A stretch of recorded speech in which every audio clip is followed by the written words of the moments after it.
പക്ഷെ ഞാൻ ഈ പഠിക്കുന്ന കാലത്ത് പഠിക്കാൻ ഭയങ്കര മോശമായിരുന്നു. ഈ കൊഞ്ഞോ ഇല്ലെങ്കിൽ വിക്കോ അതൊന്നും ഒരു വിഷയമല്ലാന്ന് ഇത് നമ്മൾ ദിലീപിന്റെ സിനിമ പോലും ഷോപ്പ് ശരിക്കും പറഞ്ഞാൽ അടച്ചു പൂട്ടേണ്ട വന്നു. ശരിക്കും പറഞ്ഞാൽ ജീവിതം തന്നെ എങ്ങനെ അവസാനിപ്പിച്ചാലോ എന്ന് തോന്നിയിട്ടുണ്ട്. അതായത് ആ കുറ്റപ്പെടുത്തലുകളും മറ്റും സപ്പോർട്ട് ചെയ്യാൻ ആളുണ്ടാവില്ല. നമ്മളെ എങ്ങനെയെങ്കിലും ചവിട്ടി താഴ്ത്തുക, അല്ലെങ്കിൽ നമ്മളെ എങ്ങനെയെങ്കിലും നമ്മളെ പതനം കാണുന്ന ആഗ്രഹിക്കുന്ന അങ്ങനെ ആയിരുന്നു എനിക്ക് ഭൂരിഭാഗം എനിക്ക് തോന്നിയത്. 4ഓളം ഷോറൂമുകൾ ഓൾറെഡി റണ്ണാവുന്നത് നമ്മുടെ നാട്ടിലും കർണാടകയായിട്ട്. 100-ലധികം സംരംഭങ്ങൾ, 1000-ലധികം തൊഴിലാളികൾക്ക് ജോലി. നമസ്കാരം. പരാജയങ്ങൾ ജീവിതത്തിലും ബിസിനസ്സിലും ഒരുപോലെ നേരിട്ടിട്ടും അവയെ പാഠങ്ങളാക്കി മുന്നോട്ട് പോയ ഒരാൾ. പരാജയം ജീവിതത്തിൻ്റെ ചവിട്ടുപടിയാണെന്ന ആശയം പ്രവൃത്തിയിലൂടെ കാണിച്ചുകൊണ്ട് നമ്മുടെ നാട്ടിലും അന്യ സംസ്ഥാനങ്ങളിലും ബിസിനസ് വളർത്തിക്കൊണ്ടിരിക്കുന്ന young business man mister Ranjith Chilambil. Ranjith സംസാരിക്കുന്നു ജീവിതത്തെക്കുറിച്ച്, ബിസിനസ്സിനെക്കുറിച്ച്, തൻ്റെ കാഴ്ചപ്പാടുകളെക്കുറിച്ച്.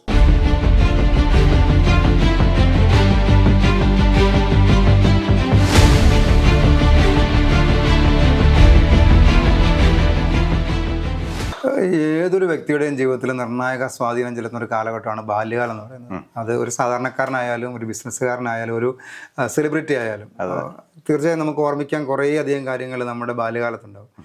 രഞ്ജിത്തിൻ്റെ ഒരു ബാല്യകാലം, എവിടെയാണ് ജനിച്ചത്, ആ കാര്യങ്ങളെക്കുറിച്ചൊക്കെ ഒന്ന് പറയാം. ഓക്കെ, ഞാൻ ജനിച്ച് 3-ാം ക്ലാസ് വരെ പ്രാപ്പോയിൽ പാറോന്നില്ലായിരുന്നു താമസം.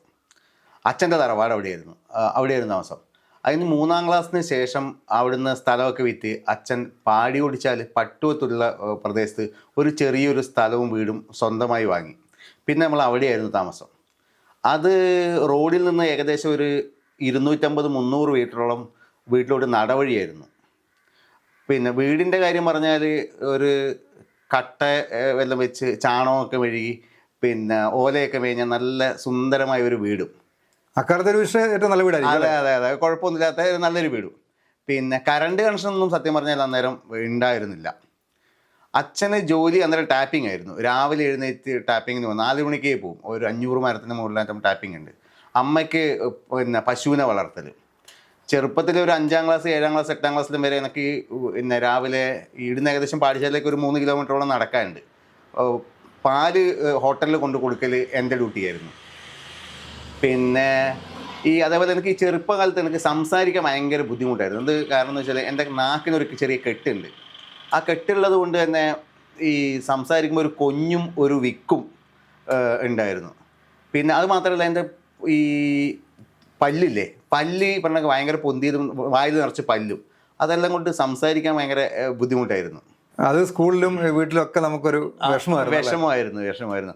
പിന്നെ അതുകൊണ്ട് തന്നെ അത്രമാത്രം അങ്ങനെ ഒരു കംഫോർട്ടായിരുന്നില്ല. പിന്നെ അത് കുറേ കാലം കഴിഞ്ഞപ്പോഴത്തേക്കും നാക്കിന് കട്ട് ചെയ്തു. ആശുപത്രിയിൽ പോയി കട്ട് ചെയ്തു. എന്നാലും ആ സംസാരിക്കാനുള്ള ബുദ്ധിമുട്ട് അതേപോലെ തുടർന്നു. പക്ഷെ അത് മെല്ലെ മാറി. പക്ഷെ എന്നാലും ഞാൻ ഇപ്പൊ സംസാരിക്കുന്ന തന്നെ ചെറിയൊരു കൊഞ്ഞില്ലേ, അങ്ങനെ അത് ഫീൽ ചെയ്യുന്നില്ല. അതെ. എന്നാലും ഉണ്ട്, ഇപ്പോഴും അതിന്റെ ഒരു പ്രശ്നം ചെറിയ തോതിലുണ്ട്. പിന്നെ ഈ ചെറിയ പ്രായത്തിൽ അങ്ങനെ ഒരു ബുദ്ധിമുട്ടുള്ളത് തന്നെ നമ്മൾ സ്നേഹത്തോടെ ആണെങ്കിലും വീട്ടുകാരുടെയും പിന്നെ കുടുംബക്കാരുടെയും നാട്ടുകാരെയും സുഹൃത്തുക്കളുടെയും എടുക്കുന്ന നമുക്കൊരു മാറി നിൽക്കാൻ തോന്നുന്നു. നമ്മൾ ഒതുങ്ങിപ്പോവും. പിന്നെ അത്രമാത്രം ഒരു എന്താ പറയുക, മധുരമുള്ള ഒരു കുട്ടിക്കാലം ഒന്നും ചെറുപ്പത്തെ നമുക്ക് വിശേഷിപ്പിക്കാൻ പറ്റില്ല. അതാണ് സത്യം. എന്നാൽ അതിനെല്ലാം ഓവർകം ചെയ്യാൻ പറ്റും. ഓവർകം ഇപ്പം അതിന് ശേഷം നമ്മൾ കുറച്ച് വളർന്നു കഴിഞ്ഞാൽ പിന്നെ ഈ കൊഞ്ഞോ ഇല്ലെങ്കിൽ വിക്കോ അതൊന്നും ഒരു വിഷയമല്ലാന്ന് നമ്മൾ ദിലീപിന്റെ സിനിമ പോലും ഇല്ലേ, മറ്റേ വിക്കായിട്ട് അവൻ പല ഇതും ചെയ്യുന്നത്. അതുപോലെ നമ്മൾ മാറി നിൽക്കേണ്ടതല്ല, നമ്മൾ മുന്നോട്ട് തന്നെ പോകേണ്ടതാണെന്നല്ലേ ഒരു ബോഡി ഷേപ്പിംഗ് നമ്മുടെ കുറ്റമല്ല, സമൂഹത്തിന്റെ കുറ്റമാണെന്നുള്ളത്. അതാണ് കാര്യം. ബാല്യകാലത്തെ കുറിച്ച് പറഞ്ഞപ്പോൾ നമ്മൾ 3-ാം ക്ലാസ്സിൽ പ്രാപ്പോയിൽ നിന്ന് ഇങ്ങോട്ട് വന്നു, വയക്കരയ്ക്ക് വരുന്നു. അപ്പോൾ തുടക്കത്തിൽ തന്നെ നമ്മൾ സ്കൂൾ മാറിയാണ്. പല കുട്ടികളെ സംബന്ധിച്ചോളം 1 മുതൽ 10 വരെയൊക്കെ അല്ലെങ്കിൽ +2 വരെയൊക്കെ ഒരേ ക്ലാസ്സിൽ പഠിക്കാൻ പറ്റുന്ന ഭാഗ്യമുള്ളവരാണ്. പക്ഷെ അത് രഞ്ജിത്തിന്റെ ജീവിതത്തിൽ അതില്ല. 3-ാം ക്ലാസ്സിൽ നിന്ന് അവിടുന്ന് പറിച്ചിട്ട് വേറൊരു സ്കൂളിലേക്ക് വരുന്നു. അങ്ങനെ ഇവിടെ വീണ്ടും പുതിയ അധ്യാപകർ, പുതിയ കുട്ടികൾ, അങ്ങനെയൊക്കെ അതൊക്കെ ജീവിതത്തിൽ ഒരു വലിയൊരു കാലഘട്ടമാണെന്ന് തന്നെ പറയാം. പക്ഷെ ഒരു ബിസിനസ്സുകാരനെ സംബന്ധിച്ചിടത്തോളം വിദ്യാഭ്യാസം വളരെ പ്രധാനപ്പെട്ട ഒരു കാര്യമായിട്ട് ചിന്തിക്കുന്നത്. ഇന്ന് ബിസിനസ് മാനേജ്മെന്റ് ഒക്കെ പഠിച്ച് ആ രംഗത്തേക്ക് വരുന്ന ഒരാളാണ്. അപ്പോൾ ബിസിനസ് രംഗത്ത് വിജയിച്ച ഒരാൾക്ക് തീർച്ചയായും തന്നെ വിദ്യാഭ്യാസ കാലഘട്ടം, അവിടെ കുറേ നല്ല ഓർമ്മകളുണ്ടാവും. എത്രയൊക്കെ പഠിച്ചു അതൊക്കെ അറിയാനുള്ളൊരു താല്പര്യം നമ്മുടെ പ്രേക്ഷകർക്കും ഉണ്ടാവും. അതേക്കുറിച്ചൊക്കെ ഒന്ന് പറയാമോ? ഞാൻ 3-ാം ക്ലാസ് വരെ പഠിച്ചത് പ്രാപ്പോയ് സ്കൂളാണ്. ഞാൻ നേരത്തെ പറഞ്ഞല്ലോ. 3-ാം ക്ലാസ്സിൽ നിന്ന് നേരെ പിന്നെ 4-ാം ക്ലാസ്സോട് ചേർന്നത് വയക്കര സ്കൂളിലാണ്. വയക്കര സ്കൂളിൽ 4-ാം ക്ലാസ് മുതൽ 10-ാം ക്ലാസ് വരെ വയക്കര സ്കൂളിൽ പഠിച്ചു. പക്ഷെ ഞാൻ ഈ പഠിക്കുന്ന കാലത്ത് പഠിക്കാൻ ഭയങ്കര മോശമായിരുന്നു. ശരിക്കും പറഞ്ഞാൽ മണ്ടെന്നല്ല പറയാം, അത്രയും അധികം മോശമായിരുന്നു പഠിക്കാൻ. എന്താണെന്ന് വെച്ചാൽ എൻ്റെ കുഴപ്പമുണ്ട് തന്നെ ആയിരിക്കും, വേറെ ഇതുകൊണ്ടൊന്നല്ല. മലയാളം മീഡിയം എന്ന് വയക്കര സ്കൂളിൽ അങ്ങനെ 10ാം ക്ലാസ് വരെ അവിടെ പഠിച്ചു. ഒരു 8ാം ക്ലാസ് 9ാം ക്ലാസ് ഒക്കെ ആകുമ്പോഴത്തേക്കും ശരിക്കും പറഞ്ഞാൽ നമ്മൾ മാർക്കില്ലേ, ഓണപരീക്ഷ, ക്രിസ്മസ് പരീക്ഷ, അങ്ങനെയല്ലോ ഏകദേശം മാർക്ക് എന്ന് പറഞ്ഞാൽ ഒരു എല്ലാ വിഷയങ്ങളും 12 വിഷയങ്ങളും കൂടി ഒരു 48, 50, 60 എല്ലാം മാർക്കാണ് കിട്ടുക. എൻ്റെ ക്ലാസ് പഠിച്ചതിൽ ഏറ്റവും കൂടുതൽ മാർക്ക് കിട്ടുന്നത് എൻ്റെ കൂട്ടുകാർക്കെല്ലാം ചില സമയത്ത് ഒരു വിഷയത്തിന് 49 കിട്ടും. എനിക്ക് 12 വിഷയങ്ങൾ കൂടിയിട്ട് അത്രയല്ലേ കിട്ടും. നമ്മൾ ശരാശരി താഴെ എന്ന് പറയാം.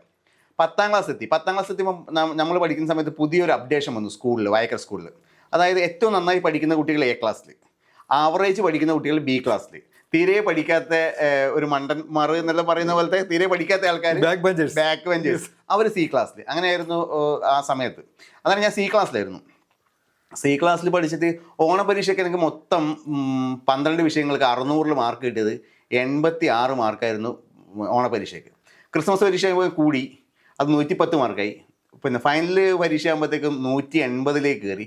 അന്നേരം സർക്കാരിൻ്റെ ഒരു മോഡറേഷൻ പരിപാടി ഉണ്ടായിരുന്നു, 30 മാർക്ക്. അങ്ങനെ സർക്കാരിൻ്റെ മോഡറേഷനും കൂടെ കൂടിയിട്ട് 210ഓടെ ഫസ്റ്റ് ചാൻസ് തന്നെ ഞാൻ ജയിച്ചു എന്ന് പറയാം. SLC പാസ്സായി. അന്നേരം ഞങ്ങൾ ക്ലാസ്സിൽ നിന്ന് ആകെ 4 പേര് മാത്രമേ ജയിച്ചുള്ളൂ. അതിലൊരാൾ ഞാനാണ്. അതുകൊണ്ട് എനിക്ക് ആ ഒരു അഭിമാനമുണ്ട്. പിന്നെ 10ാം ക്ലാസ് കഴിഞ്ഞ് എനിക്ക് +2 വയക്കര സ്കൂളിൽ തന്നെ പഠിക്കണമെന്ന് അതിയായ ഒരു ആഗ്രഹമായിരുന്നു. പക്ഷേ ഈ മാർക്ക് കുറവുള്ളതുകൊണ്ട് അന്ന് ഈ സ്കൂളിലൊന്നും +1 കിട്ടാൻ ഒരു വഴിയില്ല. അന്നേരം എവിടെയും കിട്ടിയില്ല. അന്നേരം അച്ഛൻ പറഞ്ഞു എന്നോട്, നീ ഇനി പഠിക്കാൻ തൽക്കാലം ഇനി പോകണ്ട, നീ കടയിൽ നിന്ന്, അച്ഛന് പാടിച്ചാൽ ചെറിയൊരു കടയുണ്ടായിരുന്നു, ഒരു 50 സ്ക്വയർ ഫീറ്റ് ചെറിയൊരു കട. അങ്ങനെ ഞാൻ ആ വർഷം അച്ഛൻ്റെ കൂടെ അവിടെ കടയിൽ നിന്നു. അന്നേരം എന്നെ ഇതേപോലെ തന്നെ എൻ്റെ ഒരു ഫ്രണ്ട് അരുൺ എന്ന് പറഞ്ഞ ഒരുത്തൻ ഇപ്പുറം ഒരു ബോണിയം എന്ന് പറഞ്ഞൊരു കാസ്റ്റ് കടയിൽ നിൽക്കുന്നുണ്ടായിരുന്നു. അടുത്ത കൊല്ലം ആയി ഈ +1 സമയമായി. സ്കൂളിൽ എവിടെയും കിട്ടില്ല എന്നുള്ള കാര്യം നമുക്ക് 2 പേർക്കും അറിയാം. അവന് മാർക്ക് കുറവാണ്, കിട്ടില്ല എന്നറിയാം. അച്ഛനോടൊന്നും പറയാതെ ഞങ്ങൾ നേരെ പിന്നെ ചെറുപുഴ ഒരു പാര കോളേജിൽ പോയിട്ട് +1 ചേരാമെന്ന് വിചാരിച്ചു. +1 ചേരാൻ വേണ്ടി നമ്മളവിടെ പോയി. അന്നേരം നമുക്ക് ഏതാ ചേരേണ്ട വിഷയം അങ്ങനത്തെ കുറിച്ചൊന്നും ഒരു ധാരണയില്ല. അന്നേരം അരുണ് പറഞ്ഞു, നമ്മളിപ്പോൾ കച്ചവടമൊക്കെ ഇങ്ങനെ കടയിലൊക്കെ നിൽക്കുന്നില്ല, നമുക്ക് കൊമേഴ്സ് ആയിരിക്കും കുറച്ചുകൂടി ബെറ്റർ, ഞാൻ കൊമേഴ്സ് തന്നെ എടുത്തേക്കാന്ന് പറഞ്ഞു. അന്നേരം ഞാനും പറഞ്ഞു, എന്നാൽ പിന്നെ ആയിക്കോട്ടെ കൊമേഴ്സ് തന്നെ എടുക്കാം. അങ്ങനെ +1 യൂണിറ്റി കോളേജിൽ, പാരൽ കോളേജിൽ ചെറുപുഴയിൽ +1 ചേർന്നു. പിന്നെ +1 പഠിക്കുന്ന കാലത്ത് എന്താണെന്നറിയില്ല, ഈ SLCക്ക് മാർക്ക് കുറഞ്ഞുകൊണ്ടും ഈ നമുക്ക് സ്കൂളിൽ നിന്ന് കിട്ടാത്തതുകൊണ്ടൊന്നുമില്ല, എങ്ങനെയെങ്കിലും പഠിക്കണം എന്നൊരു ആഗ്രഹം നല്ലോണം തോന്നി. പക്ഷേ ചെറിയ പ്രായത്തിലെ ബേസിക്കായ കാര്യങ്ങൾ അത്രമാത്രം അറിയാത്തതുകൊണ്ടും പഠിക്കാൻ അത്രമാത്രം പറ്റില്ല. പക്ഷെ നല്ലോണം പരിശ്രമിച്ചു. അങ്ങനെ +1 2nd ക്ലാസ്സിലധികം മാർക്ക് കിട്ടി, +2 2nd ക്ലാസ്സിന് അടുത്ത് മാർക്ക് കിട്ടി. അങ്ങനെ +2 ആദ്യത്തെ സമയം തന്നെ പാസ്സായി, കൊമേഴ്സ് എടുത്ത് പാസ്സായി. അന്നേരം വീണ്ടും അത് ആ സമയത്ത് ഭയങ്കര ആഗ്രഹമായിരുന്നു, പയ്യന്നൂർ കോളേജിൽ ഡിഗ്രിക്ക് BCom ചേർന്നത് ഭയങ്കര ആഗ്രഹമായിരുന്നു. പക്ഷേ ഈ 2nd ക്ലാസ്സിൻ്റെ കുറവില്ല മാർക്ക് കൊണ്ടൊന്നും എങ്ങനെയും പയ്യന്നൂർ കോളേജിൽ കിട്ടാൻ ഒരു വഴിയും ഇല്ല. പിന്നെ ഒരു രക്ഷയില്ല. പിന്നെ പൈസ കൊടുത്തിട്ടൊന്നും വീട്ടിൽ നിന്ന് അങ്ങനെ അത്രമാത്രം ഇതുമില്ല. പിന്നെ വീണ്ടും ആദ്യം ചേർന്ന് നമുക്ക് പാര കോളേജ് തന്നെ. അങ്ങനെ ചെറുപുഴ മറ്റൊരു പാര കോളേജ്, മലബാർ കോളേജിൽ ഡിഗ്രിക്ക് BCom പോയി ചേർന്നു. നല്ല ഗംഭീരമായിട്ട് 1 വർഷം പോയി. അന്നേരം ആദ്യം ഒരു ആഗ്രഹം, എങ്ങനെയെങ്കിലും പയ്യന്നൂരെല്ലാം പോയാൽ കുറച്ചും കൂടി അടിച്ചു പൊളിക്കല്ല, പ്രായമൊന്നുമല്ല. അങ്ങനെ വീണ്ടും പയ്യന്നൂരേക്ക് അതുല്യ എന്ന് പറഞ്ഞ പാര കോളേജിലേക്ക് 2ാമത്തെ വർഷം ഡിഗ്രിക്ക് അവിടെ ചേർന്നു. രാവിലത്തെ ആ കൊതിയിലും തീർന്നു. വീണ്ടും 3ാമത്തെ വർഷം പിന്നെ മലബാർ കോളേജിലേക്ക് തന്നെ വന്നു. പിന്നെ 3 വർഷം അവിടെ കംപ്ലീറ്റ് ചെയ്തു. പിന്നെ ചെറുപുഴ മലബാർ കോളേജിൽ തന്നെ കംപ്ലീറ്റ് ചെയ്തു. ശരിക്കും പറഞ്ഞാൽ ഈ ഡിഗ്രി പഠിക്കുന്ന ഒരു കാലഘട്ടമായിരുന്നു എൻ്റെ ലൈഫിലെ ഏറ്റവും വലിയ ഒരു സന്തോഷവും. ഇപ്പോൾ ആലോചിക്കുമ്പോൾ എനിക്കൊരു കുളിരാണ്. ഓരോ വർഷവും നാട് മാറി മാറി അതെ ചേഞ്ച് ആയത് നമ്മുടെ മനസ്സിലൊരു പ്രത്യേക ഒരു സംഭവം. അന്നേരത്തേക്ക് സത്യം പറഞ്ഞാൽ എന്തെങ്കിലും സംസാരിക്കാനില്ല സംഭവങ്ങളെല്ലാം അത്യാവശ്യം മാറി, ചെറിയ തോതിൽ മാറി, കോൺഫിഡൻസ് ലെവൽ കൂടി. അതെയല്ലേ. പിന്നെ ഈ പല്ലെല്ലാം അങ്ങ് പറിച്ചു, കമ്പിയൊക്കെ ഇട്ട് പല്ലെല്ലാം താത്തപ്പോഴത്തേക്കും കുറച്ചും കൂടി ഒരു സൗന്ദര്യമായി. അന്നേരം ഒരു നമുക്ക് ആ ഒരു മുമ്പില്ലാത്തൊരു കാര്യങ്ങളുള്ളപ്പോൾ ഇല്ലേ ഒരു ഇതില്ലേ. അങ്ങനെ ഒരു സന്തോഷമില്ലൊരു നാളുകളായിരുന്നു. ഏറ്റവും ലൈഫിൽ സൂപ്പറായ ഒരു സമയമായിരുന്നു ഡിഗ്രി കാലഘട്ടം, എൻ്റെ വിദ്യാഭ്യാസ കാലഘട്ടം എന്ന് പറയാം. ഈ ആ സമയത്തും ഈ പറഞ്ഞതുപോലെ സ്വന്തമായി വരുമാനം കണ്ടെത്താനുള്ള ശ്രമങ്ങളുണ്ടായിരുന്നു. സത്യമായിട്ട് സ്വന്തമായിട്ട് വരുമാനം, അതിൻ്റെ ഒരു അവസരങ്ങളെല്ലാം അച്ഛൻ തന്നിട്ടുണ്ടായിരുന്നു. പക്ഷെ ഞാനതൊന്നും മര്യാദക്കൊന്നും യൂസ് ചെയ്തില്ല. ആ യൂസ് ചെയ്യാതെ ഈ പഠനത്തിന് ഉപരി അടിച്ചു പൊളിച്ച് നടക്കുന്നതിലും ഇങ്ങനെ ആയതുകൊണ്ട് അത്രമാത്രം ഒന്നും ചെയ്തിട്ടുണ്ടായിരുന്നില്ല. പക്ഷേ +2 കഴിഞ്ഞ ഇടയ്ക്ക് പണിക്കെല്ലാം പോയിട്ടുണ്ട്. പക്ഷെ എന്നാലും അടിച്ചുപൊളിയിലായിരുന്നു കൂടുതൽ താല്പര്യം ആ സമയത്ത്. അപ്പോൾ നമ്മൾ വിദ്യാഭ്യാസ കാലഘട്ടങ്ങളിൽ നമുക്ക് ഇനി ബിസിനസ്സിലേക്ക് വരാം. ബിസിനസ് ആണല്ലോ നമ്മുടെ വിഷയം. അതെ, എങ്ങനെയാണ് ഈ രംഗത്ത് ബിസിനസ്സിലേക്ക് വന്നത്? ആദ്യം തന്നെ ഈ ഫർണിച്ചർ വ്യവസായത്തിലേക്കായിരുന്നു, അതോ അച്ഛൻ നടത്തിക്കൊണ്ടിരുന്ന ബിസിനസ് ഏറ്റെടുത്ത് വരികയായിരുന്നു? എന്താണ് ബിസിനസ്സിൻ്റെ ഒരു തുടക്കവും അതിൻ്റെ ഒരു വളർച്ചയൊക്കെ എന്ന് പറയാമോ? അതായത് ഈ ബിസിനസ്സിലേക്ക് ഞാൻ നേരിട്ട് വന്നതല്ല. ഞാൻ +2 പാസ്സായി എന്ന് പറഞ്ഞ് +2 പാസ്സായി കഴിഞ്ഞിട്ട് ഈ ഒരു കൊല്ലം ഞാൻ മുമ്പേ അച്ഛൻ്റെ കൂടെ മറ്റേ കടയിൽ നിന്നു. അത് നേരത്തെ പറഞ്ഞിട്ടുണ്ട്. അതോടെ എനിക്ക് കച്ചവടത്തോട് അത്ര വലിയ താല്പര്യമൊന്നുമില്ല സത്യം പറഞ്ഞാൽ. അതിനുശേഷം ഈ +2 കഴിഞ്ഞ് ഉമ്മർപ്പൂയിൽ ഒരു കട്ട കമ്പനിയിൽ ഞാൻ പണിക്ക് പോയി. സാധാരണ കൂലിപ്പണി കണക്കത്തെ പണിക്ക് പോയി. കട്ട കമ്പനി, ഇൻ്റർലോക്ക് കണക്കത്തെ കമ്പനിയില്ലേ. ഒരാഴ്ചയോടെ പോയി. അന്നേരത്തേക്കും അച്ഛന് തീരെ ഇഷ്ടപ്പെടുന്നില്ല ഞാൻ ഈ കമ്പനിയിൽ പണിക്ക് പോകുന്നത്. അധ്വാനമുള്ള പണിയാണ്, +2ൻ്റെ സമയത്ത് അധ്വാനമുള്ള പണിയാണ്, പക്ഷേ ഇഷ്ടപ്പെടുന്നില്ല. അച്ഛൻ എന്നെ ഒന്ന് മയപ്പെടുത്താനും എന്നോടൊരു ഇതെല്ലാം ആക്കാനും വേണ്ടിയിട്ട് എനിക്കൊരു പുതിയൊരു TVSൻ്റെ ഒരു ബൈക്ക് വാങ്ങിയിരുന്നു, പുതിയത്. എന്ന് പറഞ്ഞു, പാടിച്ചാലിൽ ഒരു നമ്മുടെ കടയില്ലേ, നീ തൽക്കാലം അവിടെ വന്ന് നിൽക്കുക, അവിടെ നോക്ക്. അന്നേരം അച്ഛൻ പരപ്പയിൽ ഒരു ചെറിയ ഷോപ്പും കൂടി അച്ഛൻ സ്റ്റാർട്ട് ചെയ്തിട്ടുണ്ടായിരുന്നു. ഞാൻ പറഞ്ഞു, ഈ ബൈക്ക് കിട്ടിയ ഒരു ആവേശത്തിൽ ഞാൻ പറഞ്ഞു, എന്നാൽ പിന്നെ വന്ന് നോക്കാമെന്നാലും പറഞ്ഞു. ഞാനങ്ങനെ ഒരു കുറച്ച് കാലം അവിടെ പോയി. പക്ഷെ അങ്ങനെ പോകാറൊന്നുമില്ല സത്യം പറഞ്ഞാൽ. അച്ഛൻ്റെ ബിസിനസ് എന്താണെന്ന് പറഞ്ഞിരുന്നില്ല. ഫർണിച്ചർ ആയിരുന്നു അച്ഛൻ്റെ ബിസിനസ്. ചെറിയ ഫർണിച്ചർ കടയായിരുന്നു. അതായത് ചെറിയൊരു 50 സ്ക്വയർ ഫീറ്റിൻ്റെ ഇത്, ഈ തട്ടിയൊക്കെ പൊന്തിക്കുന്ന അങ്ങനത്തെ ചെറിയൊരു ഷോപ്പ്. അന്നേരം ഞാൻ എന്നെ അത് ഏൽപ്പിച്ചു. അച്ഛൻ്റെ അങ്ങോട്ട് പോയി. ഞാൻ ആ ഷോപ്പിലേക്ക് അങ്ങനെ പോകാറൊന്നുമില്ല. അങ്ങനെ ഡിഗ്രി എല്ലാം കഴിഞ്ഞു സമയത്ത് എൻ്റെ കൂട്ടുകാരെല്ലാം ഈ എറണാകുളം, ബാംഗ്ലൂരെല്ലാം എന്തെങ്കിലും BCom എല്ലാം കഴിഞ്ഞ് പോകുന്ന പരിപാടി ഉണ്ടായിരുന്നു. അന്നേരം എനിക്ക് സത്യം പറഞ്ഞാൽ എനിക്ക് അവരുടെ കൂടെ പോകണമെന്നായിരുന്നു. എന്ന് വെച്ചാൽ പൈസ സമ്പാദിക്കുക അല്ലെങ്കിൽ മറ്റേ അങ്ങനത്തെ ഒരു കാര്യം നല്ല ഇത് പുറത്തെല്ലാം പോയി കഴിഞ്ഞാൽ നമുക്കൊന്ന് അടിച്ചു പൊളിക്കാൻ കിട്ടും, നാടും കാണാം, ഒരു സ്വാതന്ത്ര്യം എന്നുള്ള രീതിയിൽ. അങ്ങനെയായിരുന്നു എൻ്റെ ഒരു ആഗ്രഹം. പക്ഷെ അത് അച്ഛനെ ഒരിക്കലും സമ്മതിക്കുന്നില്ല. വീണ്ടും എന്നോട് പറഞ്ഞു, നീ കടയിലേക്ക് തന്നെ പോന്നു. അങ്ങനെ ഞാൻ വീണ്ടും ഈ പാടിച്ചതിലെ ചെറിയൊരു കടയിൽ. അന്നേരത്തേക്കും ശരിക്കും പറഞ്ഞാൽ എന്നെ ഏൽപ്പിച്ചുകൊണ്ട് തന്നെ ഈ കട പൂട്ടാനായി. ഒന്നും സാധനങ്ങളൊന്നുമില്ല. ഞാൻ കുറച്ചു കാലം പോയി, 1-2 മാസം പോകുക. അന്നേരത്തേക്ക് കച്ചവടം അങ്ങനത്തെ ഒന്നുമില്ല. ചിലവിന് പോലുള്ള സംഭവമില്ല. ചായ പൈസ പോലും അതിൽ നിന്ന് കിട്ടില്ല. പിന്നെ എന്ത് കഴിയുമെന്ന് വെച്ചാൽ ഓരോ വീടുകളിലെല്ലാം പോയിട്ട് നമ്മൾ ഒരു ഇൻസ്റ്റാൾമെൻറ്റ് സ്കീം തുടങ്ങി. ആഴ്ചക്ക് ഒരു 25-50 രൂപ തോതിൽ പൈസയൊക്കെ പിരിക്കുന്ന ഒരു സംഭവം. അങ്ങനെ ഒരു 2-3 വർഷക്കാലം അതിങ്ങനെ മുന്നോട്ട് പോയപ്പോഴത്തേക്കും സംഭവങ്ങൾ കുറച്ച് സാമ്പത്തികമായിട്ടൊന്ന് ഗംഭീരമാവാൻ തുടങ്ങി. സാമ്പത്തികമായിട്ട് ഗംഭീരമായപ്പോൾ ഞാൻ ഈ നിലവിലുള്ള ഷോപ്പിൽ നേരെ ഓപ്പോസിറ്റ് ഭാഗത്ത് ഒരു ബിൽഡിംഗ് ഉണ്ടായിരുന്നു. അവിടെ ഒരു 500 സ്ക്വയർ ഫീറ്റിൻ്റെ ഒരു റൂം വാടകയ്ക്ക് എടുത്തിട്ട് അവിടെ ഞാൻ സ്വന്തമായിട്ടൊരു കച്ചവടം തുടങ്ങി. അതായിരുന്നു ശരിക്കും പറഞ്ഞാൽ ഈ കച്ചവടത്തിലേക്ക് വരുന്നതിൻ്റെ തുടക്കം എന്ന് പറയുന്നത്. സ്വന്തമായി റെന്റിനെടുത്ത തുടങ്ങി. അതായത് തുടക്കം എന്ന് പറയുന്നത് എൻ്റെ ഒരു ഇഷ്ടപ്രകാരമല്ല, അച്ഛൻ്റെ മാത്രം ഇഷ്ടപ്രകാരം ഈ മേഖലയിലേക്ക് വന്ന, അതാണ് സത്യം പറഞ്ഞാൽ ഇത് തുടക്കം എന്ന് പറയുന്നത്. ബിസിനസ്സിലേക്ക് വന്നു. അച്ഛനിന്റെ ഒരു സമ്മർദ്ദം കൊണ്ടാണ് ബിസിനസ്സിലേക്ക് വന്നു. എന്നാലും സ്വന്തം നിലയ്ക്ക് തുടങ്ങി. അതിൽ നിൽക്കാമെന്നൊക്കെ തോന്നിയിരുന്നു. പക്ഷെ പെട്ടെന്ന് തന്നെ എനിക്ക് തോന്നുന്നു ഇടയ്ക്ക് ഒരു പരാജയത്തിലേക്കൊക്കെ വന്നു. ഏതൊരു ബിസിനസ് രംഗത്തും ഉണ്ടാകും, പരാജയങ്ങളുണ്ടാകും. കാരണം നമ്മൾ ഒരു പുതിയതായിട്ട് ഒരു സംരംഭത്തിലേക്ക് വരുമ്പോൾ അതിൻ്റെ എല്ലാ വശവും പഠിച്ചിട്ടൊന്നും നമുക്ക് ഇതിലേക്ക് വരാൻ കഴിയില്ല. പരാജയത്തിൻ്റെ ഒരു കാലഘട്ടം ഉണ്ടായിരുന്നു. ആ കാലഘട്ടം എങ്ങനെയാണ് സംഭവിച്ചത്, അതെങ്ങനെ തരണം ചെയ്തു, അതേക്കുറിച്ചൊക്കെ ഒന്ന് പറയാമോ? ഓക്കെ. അതായത് ഈ പരാജയ കാലഘട്ടം എൻ്റെ ലൈഫിൽ ഏറ്റവും ഒരു ബുദ്ധിമുട്ടിയ ഒരു കാലഘട്ടമായിരുന്നു ഈ പരാജയ കാലഘട്ടം എന്ന് പറയുന്ന സംഭവം. അതായത് ഞാൻ ഇപ്പം പറഞ്ഞില്ലേ, ഒരു 500 സ്ക്വയർ ഫീറ്റിലേക്ക് ഒരു ബിൽഡിംഗ് റെൻറ്റിനെടുത്തു. അത് ഞാൻ നന്നായിട്ട് ബിസിനസ് റൺ ചെയ്ത് നല്ല ഗംഭീരമായി കൊണ്ടുപോയി. ഏകദേശം ആ 500 എന്നുള്ളത് ഏകദേശം ഒരു 10 ഇരട്ടി വളർച്ചയിൽ അതേ ഒറ്റ സ്ഥാപനം വളർച്ചയിൽ ഒരു 5000 സ്ക്വയർ ഫീറ്റിലേക്ക് ഞാൻ ആ സ്ഥാപനം കൊണ്ടുവന്നു. വളരെ പെട്ടെന്നല്ല, കുറച്ച് കാലം കൊണ്ട് കൊണ്ടുവന്നു. പിന്നെ അന്നേരം ആദ്യ കാലങ്ങളിൽ എനിക്ക് സ്റ്റാഫ് എന്ന് പറഞ്ഞാൽ ഒരൊറ്റ ആളുണ്ടായിരുന്നു. അതങ്ങനെ സ്റ്റാഫ് ഞങ്ങളുടെ ഷോപ്പിൽ ഏകദേശം ഒരു 6ഓളം സ്റ്റാഫുകളും ഉണ്ടായിരുന്നു. നല്ല ഗംഭീരമായിട്ട് പോകുന്നത്. ഒരു 2020 കൂടിയിട്ട് പിന്നെ എൻ്റെ തന്നെ പ്രോബ്ലം കാരണം ആ ബിസിനസ് അങ്ങ് പൊട്ടി. ഈ ബിസിനസ് പൊളിഞ്ഞ് ഏകദേശം 6 മാസം കൊണ്ട് ഈ ഷോപ്പ് ശരിക്കും പറഞ്ഞാൽ അടച്ചു പൂട്ടേണ്ടി വന്നു, ക്ലോസ് ചെയ്യേണ്ടി വന്നു. അത് മാത്രമല്ല, ഞാൻ സാമ്പത്തികമായിട്ടും മാനസികമായിട്ടും ആകെ തളർന്ന ഒരു സമയം, വല്ലാതെ ബുദ്ധിമുട്ടിയ സമയം.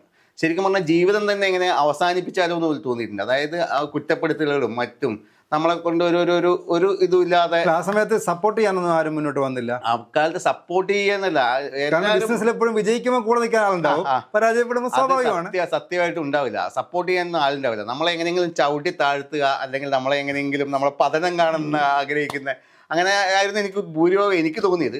എൻ്റെ മാത്രം തോന്നലാണെന്ന് പറയാൻ വേണ്ടി പറ്റില്ല. അങ്ങനെ ആയിരുന്നു ശരിക്കും പറഞ്ഞാൽ. പിന്നെ ഞാൻ അതിൽ നിന്നൊരു കരകയറിയെന്ന് പറഞ്ഞാൽ, അന്ന് എനിക്ക് 6 സ്റ്റാഫായിരുന്നു ഉണ്ടായിരുന്നത്. 6 സ്റ്റാഫിൽ 2 സ്റ്റാഫ്, ഒരു അഭിലാഷ്, ഒരു രാഹുൽ, അവർ രണ്ടുപേരും ഇന്നും എൻ്റെ കൂടെ ഉണ്ട്. അവർ രണ്ടുപേരും എൻ്റെ കൂടെ തന്നെ കട്ടയ്ക്ക് നിന്നു, നിന്നു. കട്ടയ്ക്ക് നിന്നു. ബാക്കി എല്ലാവരും പോയി, ബാക്കി സ്റ്റാഫുകളെല്ലാം പോയി. പിന്നെ അതുപോലെ തന്നെ എൻ്റെ ഫാമിലി, അച്ഛൻ, അമ്മ, വൈഫ്, എൻ്റെ കുടുംബം എൻ്റെ കൂടെ നിന്നു. അനിയത്തി, അളിയൻ, അങ്ങനെയുള്ള കുടുംബം എൻ്റെ കൂടെ തന്നെ നിന്നു. ബന്ധുക്കളെല്ലാം എനിക്കെതിരെ തന്നെ, പക്ഷേ എൻ്റെ കുടുംബം എൻ്റെ കൂടെ തന്നെ നിന്നു. പിന്നെ അത് മാത്രമല്ല, എനിക്ക് വിരലെണ്ണാവുന്ന കുറച്ച് സുഹൃത്തുക്കളുണ്ടായിരുന്നു, അവരും എൻ്റെ കൂടെ കട്ടയ്ക്ക് നിന്നു. അതുകൊണ്ട് മാത്രമാണ് ഞാൻ ഈ പരാജയം പിന്നെ അതിജീവിച്ച് എങ്ങനെയെങ്കിലും ഇന്ന് കാണുന്ന അവസ്ഥയിൽ ഇന്ന് കാണുന്നതിലും ഈ എങ്ങനെയെങ്കിലും കയറാനുള്ള മെയിനായ കാരണം ഇത്രയും പേരുകളാണ്. അപ്പോൾ നമ്മൾ ബിസിനസിന്റെ ഒരു പരാജയത്തെ കുറിച്ച് പറഞ്ഞു. സാധാരണഗതിയിൽ പരാജയപ്പെട്ടൊരു ബിസിനസ് പിന്നെ ഉയർത്തിക്കൊണ്ടുവരിക വലിയ പ്രയാസമാണ്. പലരും ഒരു ബിസിനസ് പരാജയപ്പെട്ടാൽ അടുത്ത ബിസിനസ് പിടിക്കും. എന്നാൽ രഞ്ജിത്ത് അങ്ങനെയല്ല, രഞ്ജിത്ത് ഈ രംഗത്ത് തന്നെ നിലനിൽക്കുന്നു, അതിനെ സക്സസ് ആയി കൊണ്ടുവന്നു. ഈ ഇപ്പോഴത്തെ ഒരു സിറ്റുവേഷൻ എന്താണ് ആ ബിസിനസിന്റെ? ആ പരാജയ കാലഘട്ടത്തിലായിരുന്നു ഞാൻ ഉണ്ടായിരുന്നത്, നേരത്തെ പറഞ്ഞല്ലോ. അതിനുശേഷം ഇത് മുന്നോട്ട് വരിക എന്നുള്ളത് ഒരു ടാസ്ക് പിടിച്ച സംഭവം തന്നെയായിരുന്നു. ഒന്നെങ്കിൽ ഞാൻ ഈ പരിപാടിയെല്ലാം മതിയാക്കി പിന്നെ പോകണം, അല്ലെങ്കിൽ മറ്റേതെങ്കിലും മേഖലയിലേക്ക് പോകണം. മറ്റേത് മേഖലയൊന്നും സത്യം പറഞ്ഞാൽ എനിക്ക് അറിയത്തില്ല, ഈ മേഖല മാത്രമേ അറിയുള്ളൂ. അന്നേരം ഇതിൻ്റെ കാര്യങ്ങളെല്ലാം കുറച്ചും കൂടി നന്നായി പഠിച്ച് മുന്നോട്ട് പോകാൻ തന്നെ ഞാൻ തീരുമാനിച്ചു. അതിൻ്റെ അടിസ്ഥാനത്തിൽ വീണ്ടും ഞാൻ റീസ്റ്റാർട്ട് ചെയ്തു. ആദ്യം ഒന്നേന്ന് സംഭവങ്ങൾ തുടങ്ങി. അന്നേരം സാമ്പത്തിക സ്ഥിതിയിലും വല്ലാതെ മോശമില്ല അവസ്ഥയിലായിരുന്നു ഉണ്ടായിരുന്നത്. അങ്ങനെ റീസ്റ്റാർട്ട് ചെയ്തു. ഇപ്പം നിലവിൽ എന്ന് പറഞ്ഞാൽ ഇപ്പം 4ഓളം പിന്നെ ഷോറൂമുകൾ ഓൾറെഡി റണ്ണാവുന്നുണ്ട് നമ്മുടെ നാട്ടിലും കർണാടകയായിട്ട്. അതുപോലെ തന്നെ ഫർണിച്ചർ മാനുഫാക്ചറിങ് യൂണിറ്റും നിലവിൽ റണ്ണാവുന്നുണ്ട്. ഒരു 30-ലധികം തൊഴിലാളികൾ നേരിട്ട് നമ്മുടെ സ്ഥാപനത്തിൽ വർക്ക് ചെയ്യുന്നു. 100-ലധികം തൊഴിലാളികൾ ഇൻഡയറക്റ്റായിട്ട് വർക്ക് ചെയ്യുന്നുണ്ട്. അങ്ങനെ ഇപ്പം നല്ല വലിയ സംഭവമൊന്നും അല്ലെങ്കിലും അത്യാവശ്യം കുഴപ്പമില്ലാത്ത രീതിയിലേക്ക് പോകുന്നുണ്ട്. പിന്നെ അത് മാത്രമല്ല, ചെറുപുഴ നമ്മളൊരു പുതിയ ഷോറൂം ഉദ്ഘാടനത്തിനായി കാത്ത് കിടക്കുന്നു. ഏകദേശം ഒരു 10-15 ദിവസത്തിനുള്ളിൽ പുതിയൊരു ഷോറൂം കൂടിയിട്ട് ചെറുപുഴ സ്റ്റാർട്ട് ചെയ്യുന്നുണ്ട്. കൊണ്ടുനടത്ത ഷോറൂം നിലവിലുള്ളത് തന്നെ ഒരു 10,000-ലധികം സ്ക്വയർ ഫീറ്റ് വിസ്തൃതിയിലാണ്. അതെ, നിലവിലെ തന്നെ ഒരു 10,000-ലധികം സ്ക്വയർ ഫീറ്റ് ആണ്. പിന്നെ പുതിയൊരു ഷോറൂമും കൂടിയിട്ട് നിലവിൽ വരുന്നുമുണ്ട്. പിന്നെ അതുപോലെ നല്ല രീതിയിൽ തന്നെ ഇപ്പം ശരിക്കും പറഞ്ഞാൽ നല്ല രീതിയിൽ പോകുന്നുണ്ട്. പരാജയത്തിൽ നിന്ന് പണം പിടിച്ച് നല്ല രീതിയിൽ മുന്നോട്ട് പോകുന്നുണ്ട്. അതുപോലെ പറഞ്ഞ പോലെ 130-ലധികം പേർക്ക് ജോലി കൊടുക്കാൻ സാധിക്കുന്നു. അത് വലിയ കാര്യമാണ്. നേരിട്ടും ഇൻഡയറക്റ്റും ആയിട്ട് ഒരു 150 അധികം ആൾക്കാർക്ക് ജോലി കൊടുക്കാനും സാധിക്കുന്നുണ്ട്. അത് നമ്മളെ സംബന്ധിച്ച് വലിയ കാര്യം. ഇത് വളരെയധികം കോമ്പറ്റീഷൻ ഉള്ള ഒരു മേഖലയാണ്. ഇവിടെ ഈ കസ്റ്റമേഴ്സിനെയൊക്കെ നിലനിർത്തിക്കൊണ്ട് പോകാനുള്ള പ്രയാസം ഉണ്ടാവില്ല. അതിനെ എങ്ങനെയാണ് ഈ കസ്റ്റമേഴ്സ് സ്ഥിരമായിട്ട് നമുക്ക് കിട്ടുക എന്നുള്ളത്?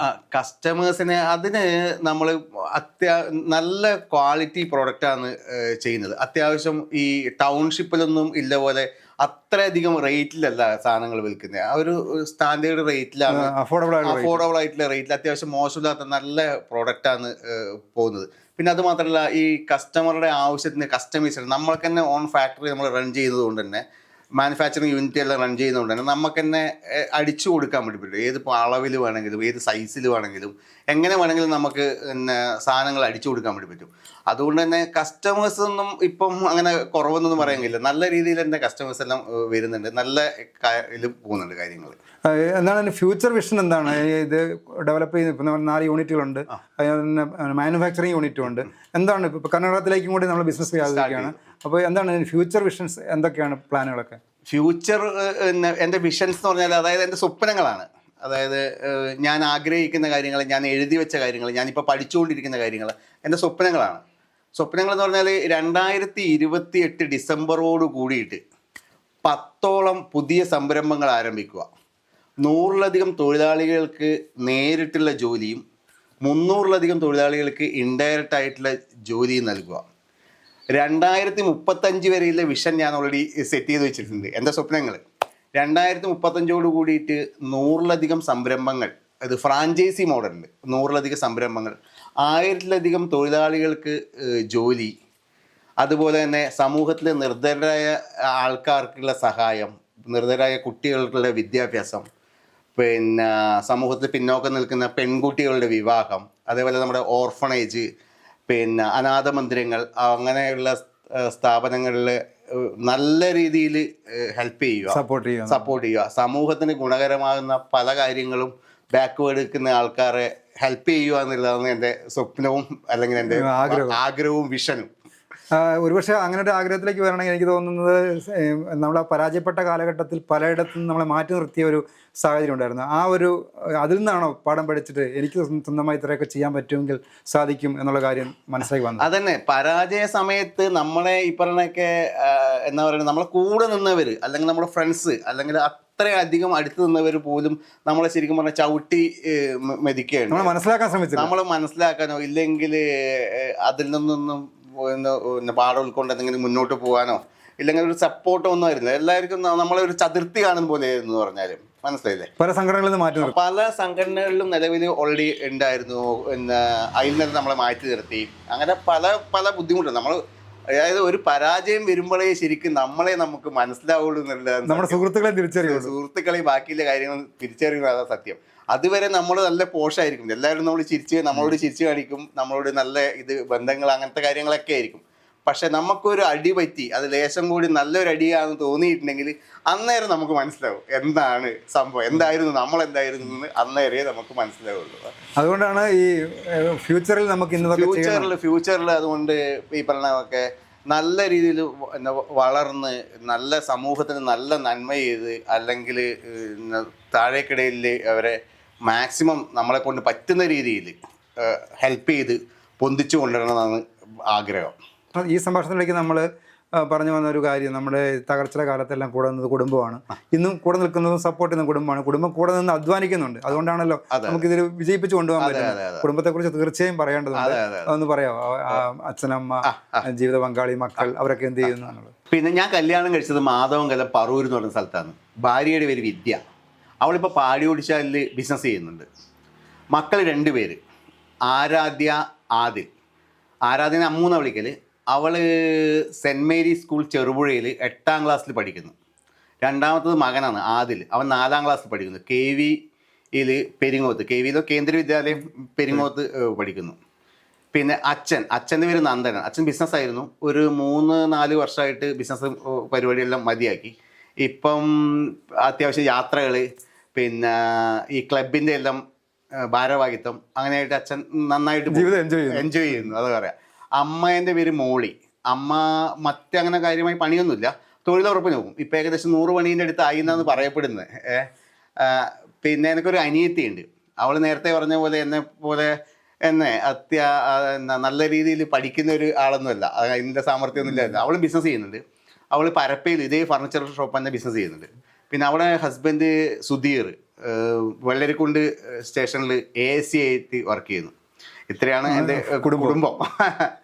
തീർച്ചയായും രഞ്ജിത്ത് എന്ന സംരംഭകൻ, അദ്ദേഹത്തിൻ്റെ ഒരുപാട് അനുഭവങ്ങൾ പറഞ്ഞു, ബിസിനസ്സിലെ പരാജയങ്ങളെക്കുറിച്ച് പറഞ്ഞു, അതിൽ നിന്ന് എങ്ങനെ ഓവർകം ചെയ്തു എന്നൊക്കെ പറഞ്ഞു.